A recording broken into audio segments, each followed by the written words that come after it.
Saya masih ingat sebenarnya waktu pertama kita melaksanakan BIMAS pada tahun 60-an ya. Nah kita kan baru tingkat 2 waktu itu ya, selesai tingkat 2 dan disuruh pergi menyuluh. Ternyata bisa Bu ya. Jadi karena memang pembekalannya lumayan bagus gitu. Nah ini mungkin menjadi masukan bagi kita pada kongres kita ini. Nah tadi yang disampaikan oleh Pak Dul, kalau bisa memang kita meminta kepada pemerintah itu Pak, bahwa komoditi pangan itu memang komoditi strategis gitu, jangan main-main gitu. Jadi ya lebih penting daripada jalan kereta api cepat gitu ya, kalau saya pikir gitu. Jadi kita sampaikan kepada pemerintah bahwa memang komoditi pangan ini harus menjadi komoditi strategis. Oleh karena itu yang basicnya itu adalah tanah dan harus juga mendapat perhatian selanjutnya gitu.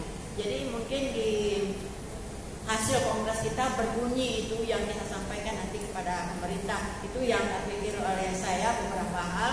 Dan memang saya masih ingat gimana menghadap Menteri Pendidikan waktu membangun kembali, menghidupkan kembali program studi tanah itu. Saya mau pergi ke Solo waktu itu rasanya pada suatu seminar. Saya mengatakan bahwa yang tanah itu sangat penting karena itu akan menghasilkan hasil pertanian gitu. Jadi alhamdulillah program studi tanah itu dihidupkan kembali. Jadi alhamdulillah gitu. Jadi Pak, itu yang ingin saya sampaikan tadi, dan saya setuju dengan usul Pak Dul dan Pak Nur gitu ya. Apa yang telah diusulkan ini kalau bisa menjadikan butir-butir dari hasil kongres kita yang perlu kita sampaikan kepada pemerintah. Jadi bagaimana tanah itu memang menjadi perhatian kita. Betul Pak, jadi jangan sampai tak boleh kita ngambil hutan itu gitu ya. Jadi boleh kalau pangan itu diusahakan di hutan juga boleh gitu ya. Satu lagi Pak, jadi kita mohon juga pemerintah persoalan pupuk. Jadi petani itu memang harus disubsidi, tidak bisa dilepaskan kalau tidak mau impor beras itu. Kita sebenarnya bisa menghasilkan pangan itu yang cukup kalau pupuknya tidak semahal yang sekarang ini. Nah itu yang menjadi persoalan berikutnya, kita impor pupuknya. Tapi kan yang tukang impor pupuk kan pedagang Pak yang cari untung. Nah gimana kita harus mengantarkan ini kepada pengambil kebijaksanaan. Nah mudah-mudahan di presiden baru kita dapatkan kesempatan itu. Amin. Assalamualaikum warahmatullahi. Berawal dari sini masalahnya ya. Kita kadang-kadang mendefinisikan soil itu hanya untuk di top soil saja. Padahal itu bisa sampai ke bawah kan. Ya. Kemudian soil itu bagian dari lahan. Lahan atau lahan itu dari bawah sampai atas. Yang pertama. Ya. Yang kedua, pangan. Ya. Saya sangat setuju bahwa pangan itu bukan komoditi biasa. Pangan itu komoditi lebih penting dari batu bara, dari yang lain. Ya. Kalau kita lihat pangan itu dari aspek sosial dan ekonomi. Ya. Itulah sebabnya zaman dulu, zaman Belanda, padi itu ditanam dengan diimbangi dengan membangun waduk-waduk. Ya. Mahal itu kan. Sawah itu dibangun karena untuk disesuaikan dengan tanaman padi, mahal itu. Karena Belanda tahu bahwa komoditi padi, pangan itu mahal. Tadi itu menyangkut aspek sosial. Bayangkan kalau kita tidak, tadi sudah disinggung oleh Pak Sahabat tadi dari kementerian, kalau pangan tidak ada, itu terjadi konflik, terjadi perang itu. Ya Pak. Tapi kalau batu bara belum, enggak, itu ada energi lain. Jadi kalau bisa, HITI harus menyuarakan bahwa pangan, food itu baru muncul dari tanah. No soil, no food. No farm, no food, no life. Betul? Itu kunci. Nah masalahnya Bapak Ibu, para pengambil kebijakan, para politisi tidak paham tentang tanah. Tanah itu as a dirt.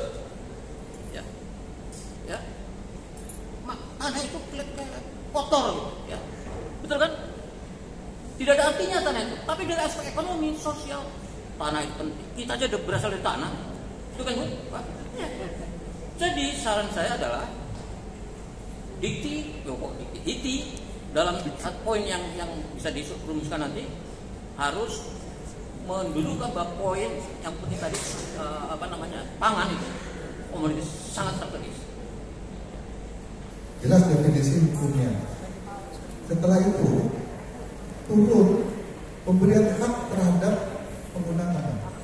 Sedangkan kehutanan itu tidak memiliki hak atas penggunaan tanah. Dia hanya hak membuka kalau dia diberikan hak ancau kita semua. Sekarang diatur lagi karena kawasan, diatur lagi dalam Undang-Undang 560 mengenai tata ruang. Semestinya di bawah Undang-Undang tata ruang itulah sektor, undang-undang sektor. Tidak ada satupun undang-undang di atas Undang-Undang tata ruang sektornya. Jadi antara kebijakan dengan suprastruktur ini nggak connect. Ini yang kita maksud nanti HITI bisa memberikan penjelasan ini kepada pemerintah. Sehingga ketika ini menjadi komoditi strategis, maka penyediaan pupuk, penyediaan daya manusia, penyediaan teknologi itu menjadi prioritas utama. Kalau tidak masuk dalam undang-undang itu nggak bisa jadi prioritas utama, bro. Inilah yang kita nanti coba, ya, kita terlewati dengan ilmu kebijakan politik pertama, geopolitik ekonomi, nah masuk lagi ke politik pertanahan. Nah, ini yang sering dimainkan oleh tanda kutip orang-orang tertentu untuk menjadi keuntungan. Nah, oleh karena itu saya harap dari kongres ini kita mengeluarkan satu policy brief. Kami sudah menyusun policy brief di sini, Bro. Policy brief dalam konteks masih dalam makro ya. Nanti kita bahas bersama-sama detail. Itu kira-kira. Terima kasih, Prof.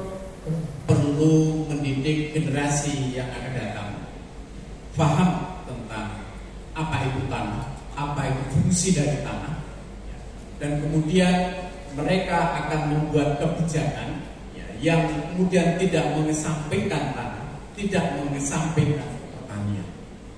Sehingga saya ingat sebagai closing, waktu saya belajar di Jepang, pemerintah Jepang selalu melindungi pertanian karena ada satu, bahwa Jepang itu ya, pangan itu harus disuplai, dan pertanian tidak bisa hanya dalam tempo sehari 2 hari untuk kemudian memproduksi pangan, tidak, tapi 3 bulan lebih.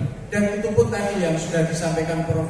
Muhajir, bahwa perlu disupport dengan infrastruktur seperti irigasi dan sebagainya, dan juga culture, karena pertanian adalah culture. Sehingga dengan demikian maka pendidikan ilmu tanah dalam rangka untuk kita mensupport ketersediaan pangan adalah wajib adanya. Terima kasih.